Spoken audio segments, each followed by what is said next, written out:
University movie చూసేంతసేపు ఒక vibration వచ్చింది.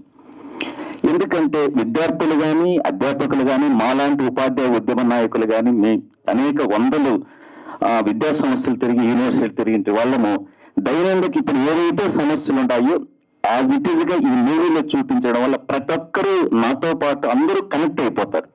ఇది ఖచ్చితంగా ఈ సమాజంలో విద్యార్థులు కానీ నిరుద్యోగులు కానీ తల్లిదండ్రులు కానీ ఉపాధ్యాయులు అధ్యాపకులు కానీ సమాజంలో అందరూ కూడా తప్పనిసరిగా ఈ చిత్రాన్ని ఆదరిస్తారు. టీచర్స్ డే రోజు 100కో కోటికో ఒక్కరే అని ఆ సినిమా ప్లే చేసేవాళ్ళు.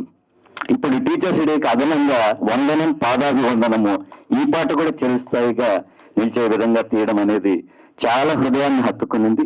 ఖచ్చితంగా ఆర్ నారాయణమూర్తి గారు లాంటి వాళ్ళు ఈ సమాజానికి ఎంత అవసరం, వారి సినిమాలను కూడా అందరూ ఆదరించాలని మేము కూడా ప్రోత్సహిస్తామని చెప్పేసి మనస్ఫూర్తిగా కోరుతూ అభినందనలు.